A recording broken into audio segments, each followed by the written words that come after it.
Well, welcome, everyone. I know many of you, but for those who don't know me, my name is Mel Duncan, and I am one of the co-founders of Nonviolent Peace Force.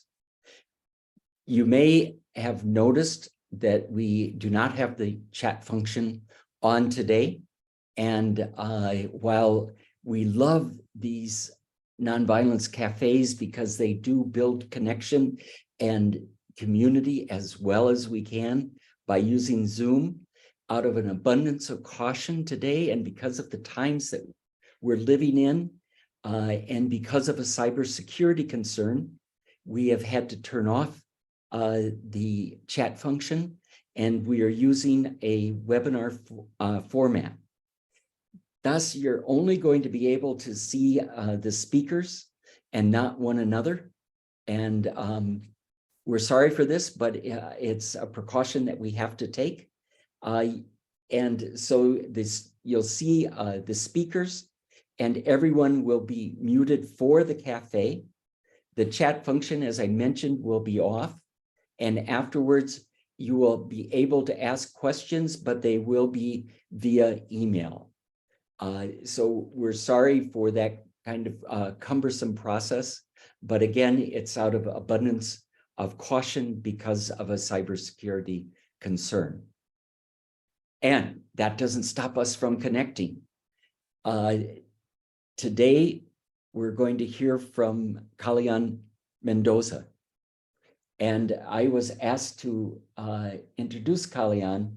And as I thought about it, I started reflecting on the fact that I will be retiring from Nonviolent Peace Force. And I see Brother David Hartso is with us, the other person who's credited with founding Nonviolent Peace Force.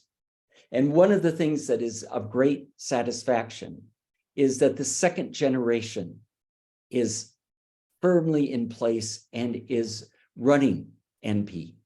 David and I are long gone, to many people's relief, from the operation, the day-to-day operations of NP. And there are people who are our CEO, Tiffany, and who are doing the human resources and the finances and the fundraising and all the things that it takes to continue to grow and have an organization of this size that continues to grow and serve. And that second generation of NP is firmly there and working. But what's even more exciting is now there is the third generation that's come into Nonviolent Peace Force. And with that new generation has brought new energy, new insights, new realities, and new understandings of how to do unarmed civilian protection, how to build community, how to keep people safe, and are doing things that David and I never dreamed of. And that's the way that it should be. We have to continue to change and be vibrant and to continue to respond to the changing context of violent conflict. And one of the people who is leading us in that new generation is Kalaya'an. And so we have him today to talk about the work that he's been doing in the United States, a place where unarmed civilian protection is sorely needed. And I'm excited to hear you, Kalaya'an, because I'm going to be taking notes.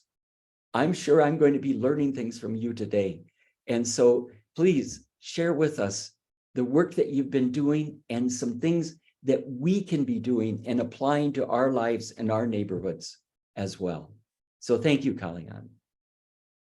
No, thank you, Mel, and thank you, David and Mary Lou, and everyone that has really built the foundation and have been the architects of how we do unarmed civilian protection all over the world, and most especially here in the United States. As Mel mentioned, UCP is so vitally needed in this moment. NP as an organization is vitally needed. And I wanted to share some stories and also to just show a glimpse of what our trainings have looked like with communities around the country in order to keep themselves and their communities safe. I'll be just starting off with an overview of our work with the Asian American Federation, and then I'll be guiding folks through just a snippet of our situational awareness and de-escalation training. We'll be focused primarily on the OODA loop. And everyone will, who has registered will be getting a copy of the presentations along with the reports and articles that I cited throughout.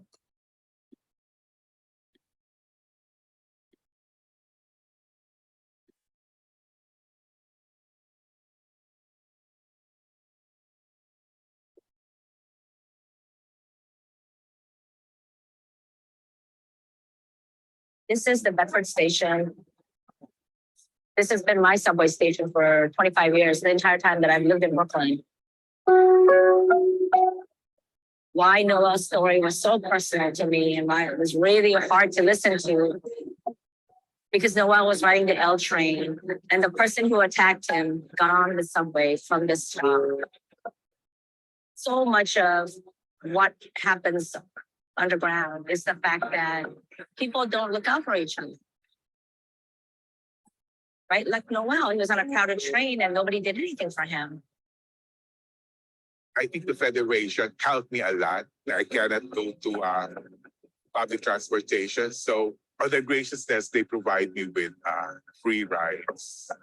They connect me to Uber or Lyft. And I'll tell you that there isn't a week, whenever I'm on that L train, I always think of you. And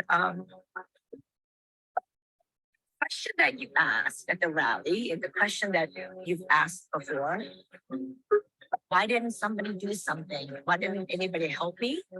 I think that is the question that we have to answer as a city, as people, as humanity.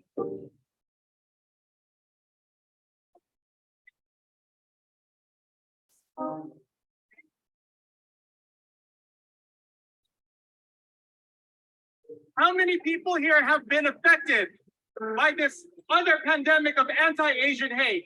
If you are in the subway and if you feel like you have the ability to intervene, it's called upstander intervention. I mean, we shouldn't have to do these trainings, right? Our community members shouldn't have to learn how to protect themselves from violence. I shouldn't have to be taking lessons we learned in Iraq, in the Philippines, in Ukraine, here to the US to be able to protect ourselves.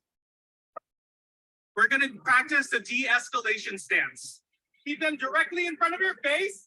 We should not have to train our elders to be in a war zone, but that's where we're at.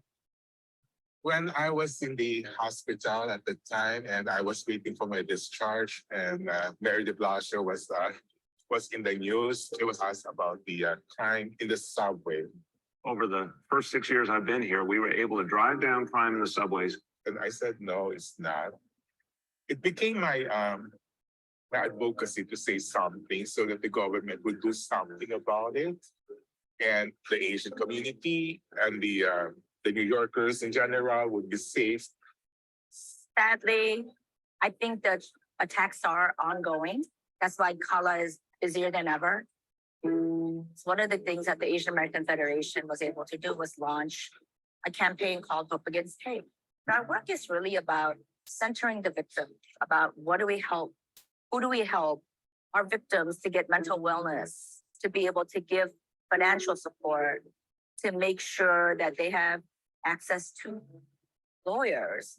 Kala has trained over 2,000 people to understand situational awareness. And we know that we have a long way to go. And my hope is that we are learning how to think about what community means and thinking about how to build community with people who don't look like us.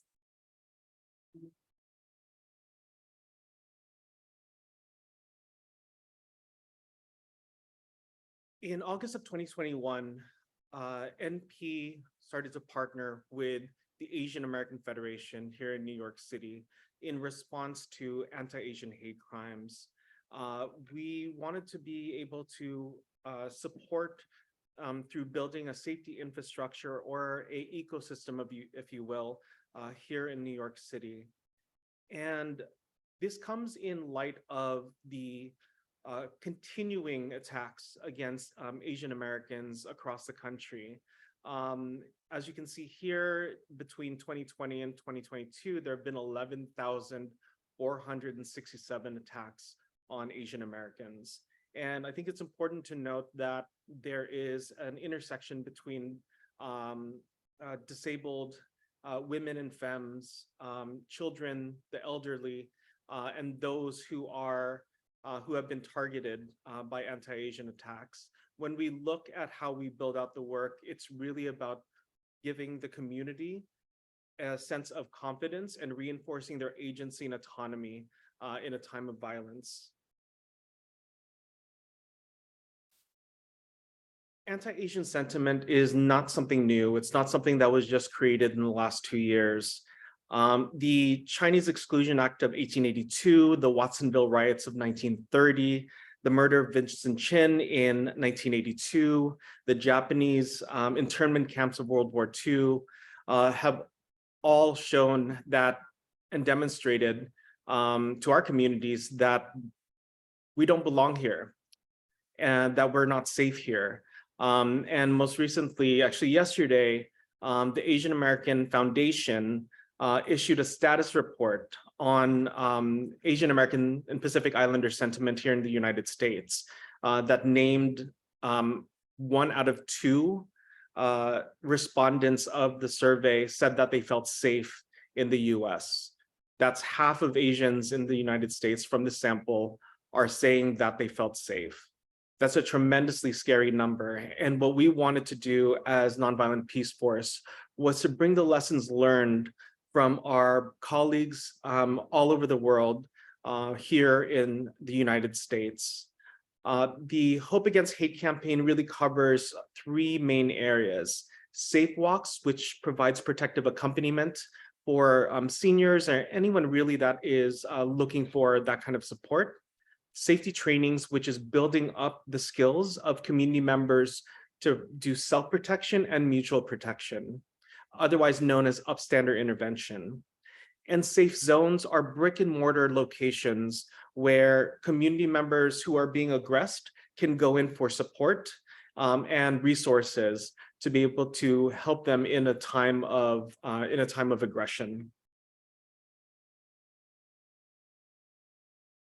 Just in the last year, we did 85 trainings for 2,135 community members here throughout New York State, and 6,540 civilians and community members have been protected through direct protection through the SafeWalks, through protection by safety teams, which are made up of both Asian and non-Asian community members who have been trained by NP to provide protective presence, protective accompaniment support, and interpositioning if need be.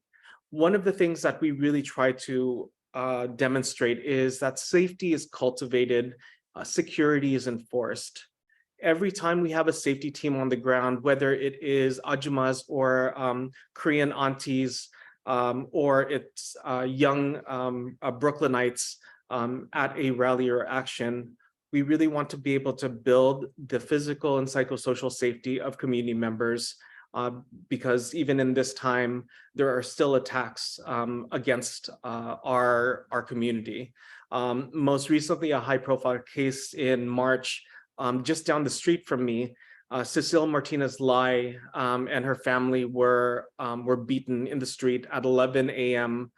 In Corona, Queens, being called an ugly Asian and being beaten by 3 assailants. Cecile reached out to myself and NP to provide protective accompaniment support for her to be able to advocate and to talk about what she experienced in order for it not to happen to anyone else.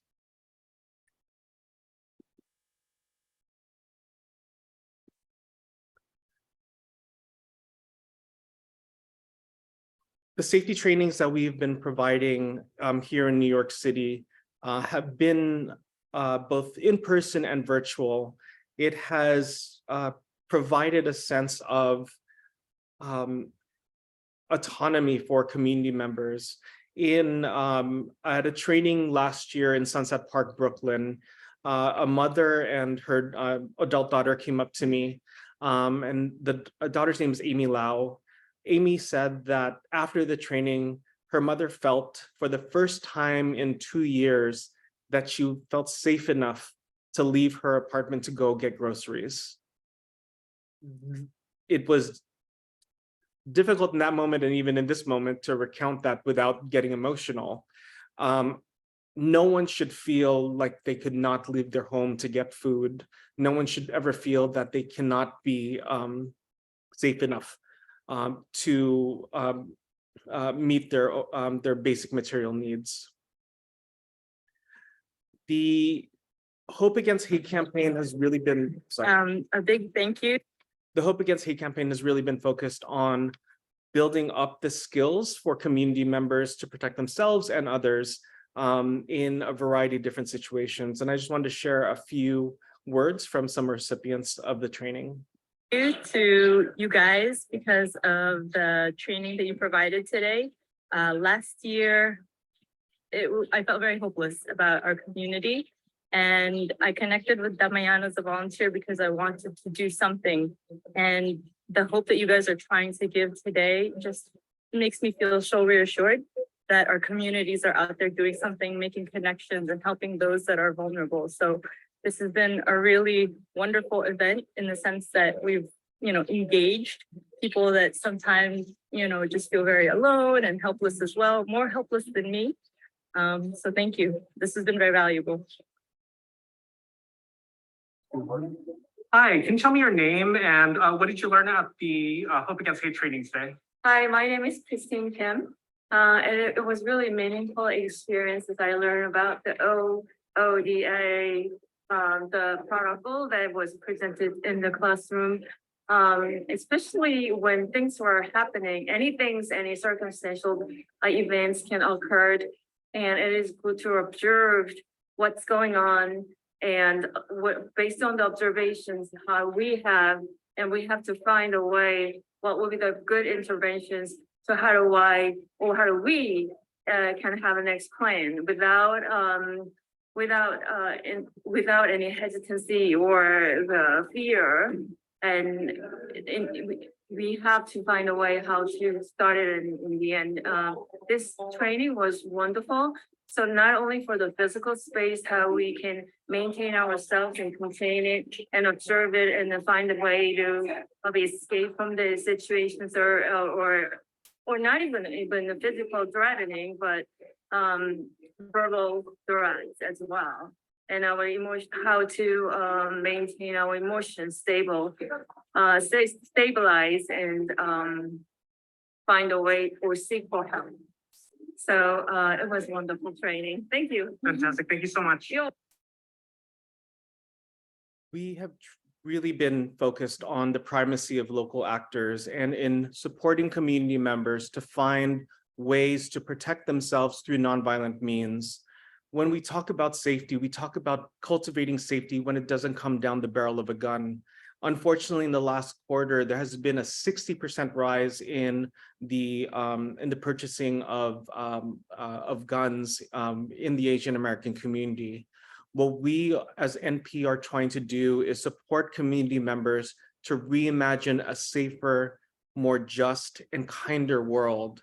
And we've been very, very lucky to have been invited by communities. We've worked with 35 community partners in the last year, all throughout New York, to be able to develop their own safety plans and the ways that they can cultivate safety within their communities. And I will, sorry, just one moment. And with that, I would like to just give a glimpse of what the situational awareness training looks like and how we have been able to build the skills alongside communities here in New York City to be able to protect themselves and each other. This is, once again, this is a glimpse, a very quick glimpse of a longer training that we provide to community members, both Asian and non-Asian, to protect themselves and each other. When we talk about UCP in the US context, there is a large need for proactive engagement that covers everything from protective presence, accompaniment, and interpositioning. And central to that is being able to build a muscle, if you will, around observation and coming up with a plan of action to keep yourself and others safe. These trainings that we do are not self-defense training. These are self and mutual protection trainings. And once again, we will be sharing this with everyone afterwards, so you can take a deeper dive, if you will. So situational awareness, in essence, is ancestral knowledge and technologies and frameworks to deal with threats. One of the primary tools that we use is something called the OODA loop, which stands for Observe, Orient, Decide, and Act. Although formalized by the US military, this is a framework that has been used at time immemorial. When we talk about ancestral tools and knowledge, ancestral technologies, what we are calling forth is the fact that many of our communities, many of our people have experienced colonization, genocide, and occupation. And the only way that we are here in this moment is because our ancestors have been able to keep themselves and each other safe and have passed this down both epigenetically, but also culturally for us to be able to utilize. The OODA loop, in essence, is a cognitive shortcut that you can fall back on. It is a crisis decision-making tool that allows you to move through a potentially dangerous situation from a place of agency and defining what safety means to you. I will be going over a simulation. Please be aware that the videos show outward instances of both verbal and physical violence. There will be the use of anti-Asian slurs. There will be curse words and an instance of anti-Asian violence. If you would not like to engage with these short videos, please know that we will be having, I will be inviting folks to kind of like think on the questions that we ask participants during our trainings.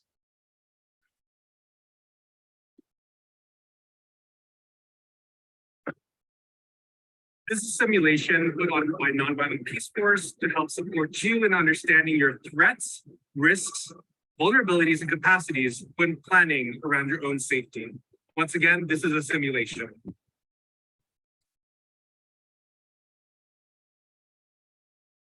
I'll be going through each of the steps of the OODA loop, and in between there will be the scenario, the video scenario, and I would invite folks to really put on their situational awareness, turn it on right now to be able to view and experience this as any participant would in any of our trainings.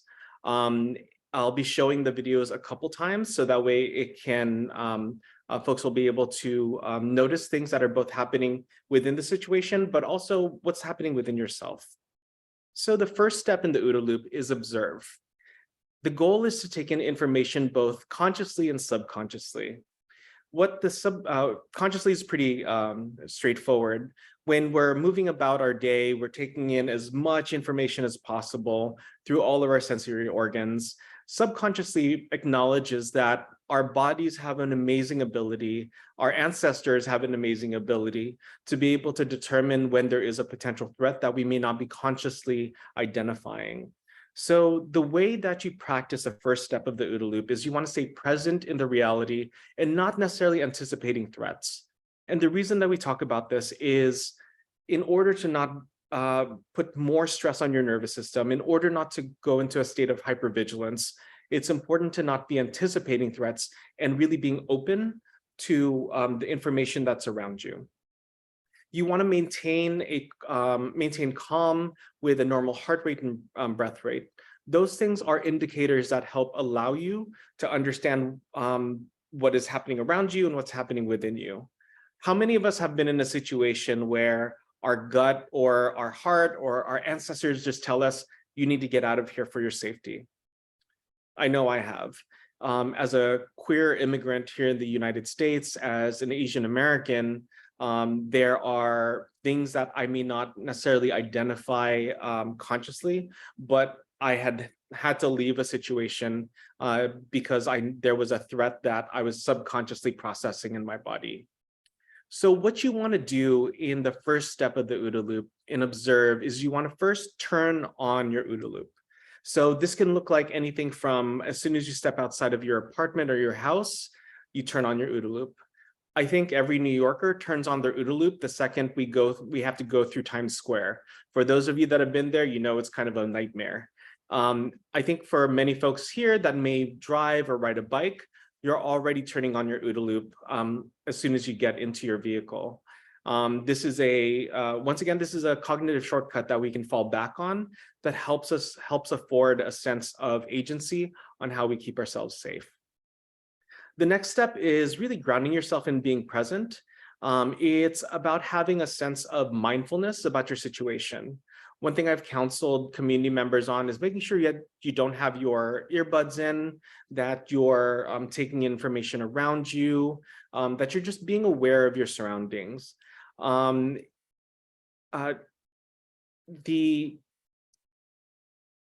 of the important things that we try to imbue within these trainings is that violence is no one's fault. Violence or victims of violence, it is not our fault that we are Asian American. It's not our fault that we're queer. It's not our fault that we may be femme, but we operate in a world where these realities are. So how do we start to build these tools within ourselves and each other? So the next thing that you want to do is, when you're grounded and you're present, is taking the information about yourself. What is the baseline of my heart rate? Am I ready to go through the situation? I think in the last 3 years, really, I can't speak for every Asian American in New York, but my OODA loop is constantly turned on. I'm constantly scanning my surroundings. Whenever I'm in the subway, I'm standing up behind a pillar. A couple years ago, Michelle Elisa Go was pushed off of the subway platform and killed. And this is a constant fear for a lot of us who do not feel safe in this country. And kind of like the last step is taking information about your environment. What this could look like tactically is identifying your exit points. What is your primary, secondary, and tertiary exit points? When I've done this training for the LGBTQ community, when after the shooting at Club Q in Orlando or the shooting in Colorado Springs, one thing people ask is, what can I do to ensure my safety? And I always tell them, always have your situational awareness on, always identify exit points. Your primary exit point is basically something that is not obstructed, that you can easily go from point A to point B. Your secondary exit point is one that may have an obstruction or may be difficult to get through, like say, for instance, a window or something that may have an obstruction. And your tertiary is really kind of like a last resort exit point where you need to station yourself and others at in order to get to a safe rendezvous point. So when we're in observation mode, we're taking in all of this information, and it then informs the second part, which is orient. This is establishing what is quote unquote normal for that situation, and to help you identify changes as they arise. What you want to do is to identify a baseline for the situation. So for me, in April of 2022, we were in the very first stages of this pandemic that we are currently in, where a rise in anti-Asian sentiment was happening around the country, most especially in California and New York. And when I was on the train, I was on my way from Queens to Manhattan, and I had my situational awareness on. I was observing, and I noticed that everyone on the train had a mask on except for one older gentleman who had an American flag shirt and a red MAGA hat with no mask. So in that situation, I established a baseline that everyone had a mask on. Then I identified a behavioral anomaly. The behavioral anomaly was this person wasn't wearing a mask. This person was constantly scanning, and I noticed like being hyperfixated on other Asians in the train. And I also noticed that people were trying to avert their gaze as well. As we were approaching the 50th Street station, I was feeling a need to get out as quickly as possible. But I also wanted to acknowledge my biases. Am I afraid in this moment because I have a bias towards this person who may be appearing like this? Or is there a behavior that is sticking out? And the behavior was that of refusing to wear a mask, of visually zeroing in on Asian Americans.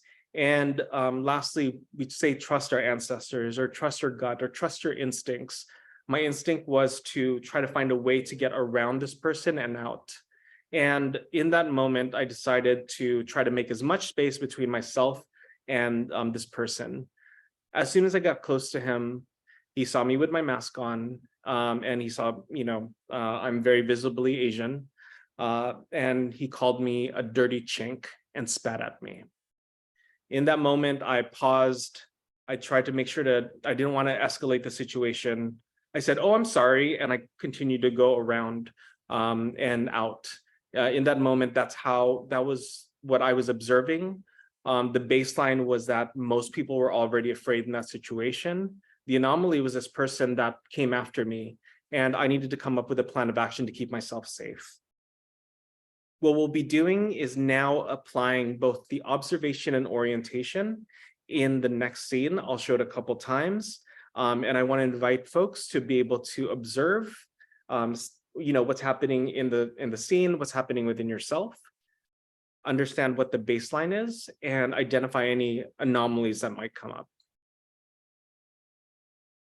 And I want to just say, this is Felicity Gray, who is a very dear friend and colleague, and demonstrated her white allyship by being in this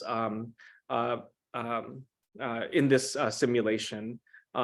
If you ever see Felicity, she's a brilliant and amazing person, and by no means is this reflective of her as a human being. Rather, it's a demonstration of how she wanted to show up and support by holding on this identity, as you'll see in just a moment.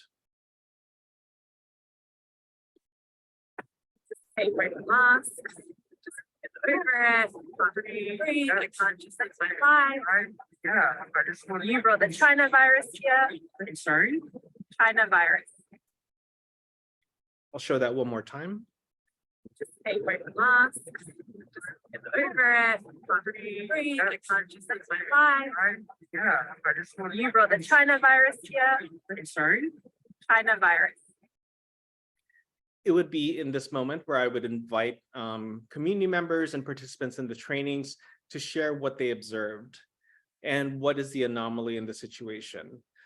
People have observed everything from Felicity saying anti-Asian remarks, parroting the xenophobia that we've seen in the last few years, and other people will notice that there's a pretty large space, that there were 3 workers in the background, that there were 2 Asian Americans that were being aggressed. There was 1 person who was unmasked, 2 people who were masked. So when we try to bring people through this situation, We want to help them build their muscle in observation and orientation, and being able to decide what their plan of action is. So once we've done observe, orient, we go to decide. This is establishing essentially what you want out of your situation and understanding what is necessary to get what you want and what you need.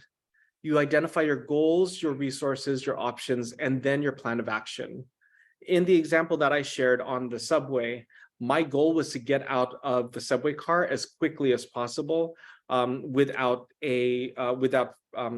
further either getting aggressed or assaulted. And what I knew that I needed was to create a moment of pause and to get out of that situation as quickly as possible.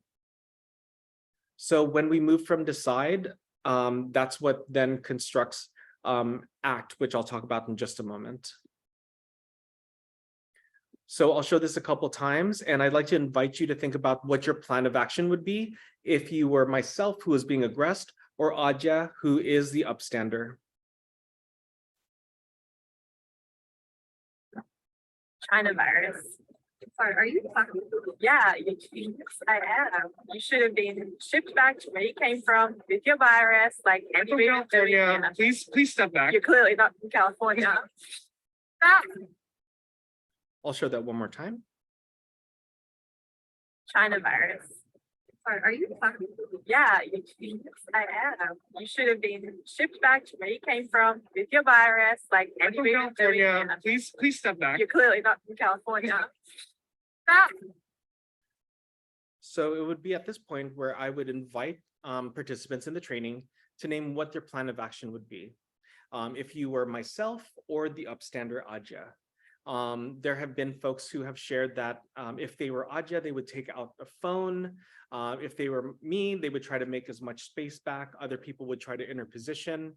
And it's interesting that they noted taking out the phone. Last year, a 61-year-old Filipino woman by the name of Vilma Kari was on her way to Palm Sunday Mass in Midtown Manhattan. And on her way, a man came up behind her, pushed her on the ground, and continued to beat her. The security footage in the building where she was being beaten showed that the building security locked the doors. They locked the doors. And Tita Vilma shared with us after this happened that she was recounting this extremely traumatic situation, and she shared that there was a woman across the street with her phone out yelling, "I see you, I see you." And Tita Vilma even shared that even in this moment where she was being beaten, she knew that there was one New Yorker who cared, one New Yorker who was trying to do everything that they could to protect her. When we are doing either self or mutual protection, interpositioning is always a last kind of a last resort response. By being able to show protective presence doesn't necessarily mean that you have to be right there. But by that woman who was across the street videotaping and yelling gave Tita Vilma a sense of hope that she would get through this somehow. I hope and wish that more New Yorkers and more people would be upstanders rather than bystanders. Just the other day here in New York City, Jordan Neely, an unhoused Black man who is a very well-known subway performer, was put in a chokehold by a white former Marine for being loud in the subway. And rather than people intervening, people allowed this person to die. It's so very important that when we are doing this work, we are acknowledging the biases that come up, that we are trying to find ways to disrupt and lower the likelihood of violence for any of our community members. So as you can see in the situation, there was a point of aggression, And in the with the OODA loop, the last stage is ACT, and you want to move through your situation based on your observations, orientation, decisions. You want to keep your goals in mind, follow through with your plan of action, adjust if necessary, and when you're done, go back to observe. You do not turn off your OODA loop until you are home safe, and that's when you do turn it off. So I'd like us to just check out the last scenario. And I want to invite you to think about what you would have done differently in this situation. Step back. Step back. And I'll show that one more time. Step back. Step back. So many folks might have shared or thought of recording. Other may have been like, I'm going to move back as quickly as possible. If your situational awareness was on, you would have known that your primary exit, it could be behind you since there was very little obstruction. And I just want to acknowledge that this is a lot. So if you need to take a moment to stretch and breathe, please do. Doing these trainings and being from the directly impacted community is both profoundly tiring, but also I would not be anywhere else than at NP in this moment. It would feel so very disempowering to not be able to contribute. And I'm so glad that we as an organization are really looking at how marginalized communities who are being directly impacted by violence by state and non-state actors can be supported through our work. So once again, the OODA loop is observe, orient, decide, and act. I hope that none of you ever need to use this, but if you ever do, please remember that you have the ability to keep yourself and others safe. And that's why we're able to be in the world that we are in today through the inheritance of those that came before. And I will just say thank you everyone for being present.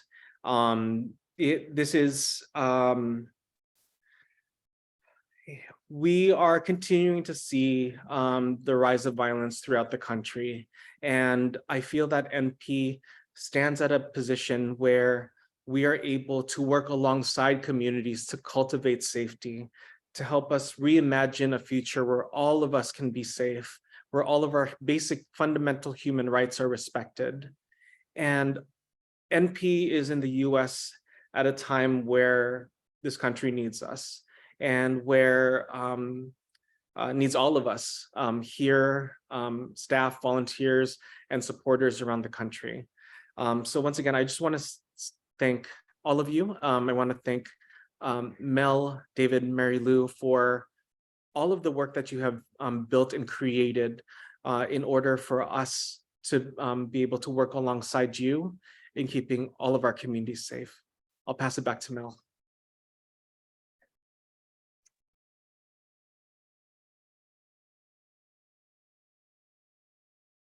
Building a safer, more just, kinder world. I want to work with you, Kalaya'an.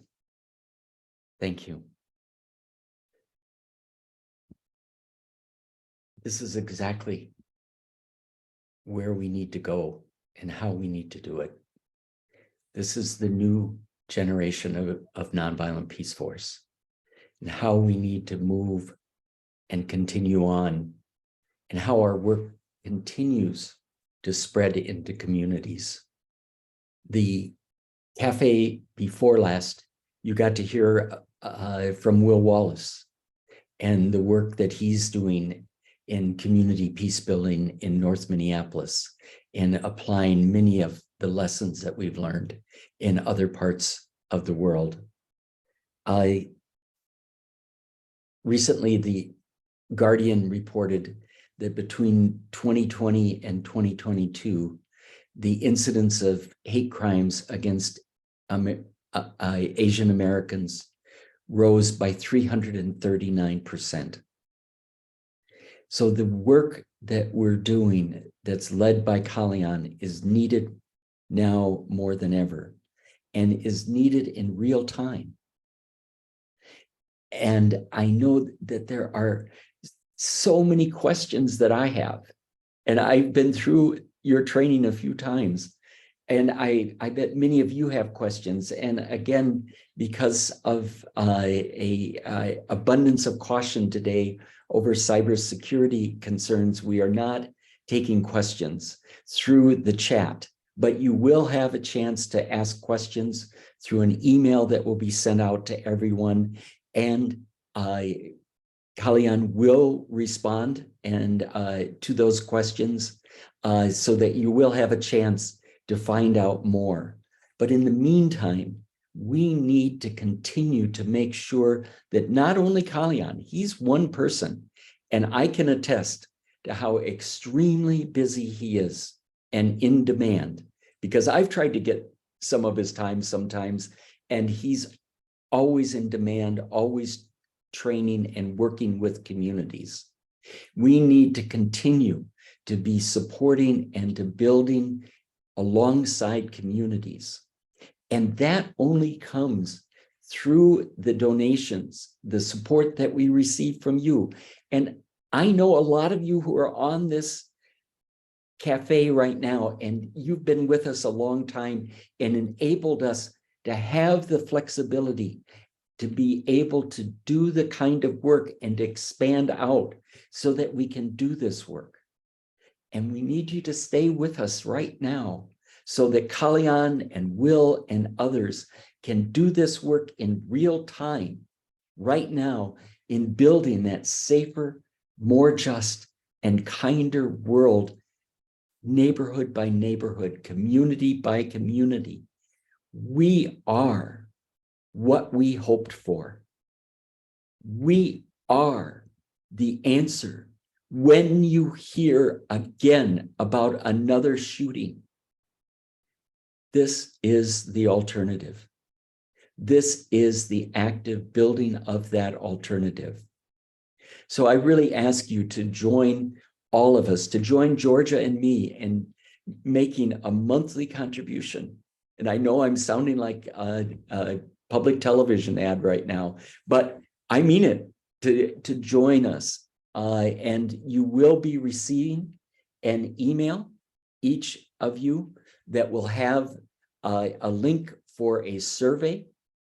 And please answer the survey, because we learn from you and we want to keep improving in providing these nonviolence cafes and giving you ideas and glimpses and things that you can implement. I'll bet that there's some things that you heard from Kalaya'an that you can employ in your own lives today. And so please answer the survey. And within the survey, there will be a place to donate. We never forget that. And also a place to ask your questions. And so thank you for being with us. Stay with us. And we appreciate for all of your support and your solidarity and your, as Kalaya'an said, building safety along with communities in so many places in the United States and around the world. So I look forward to being with you again. Thank you. Be safe.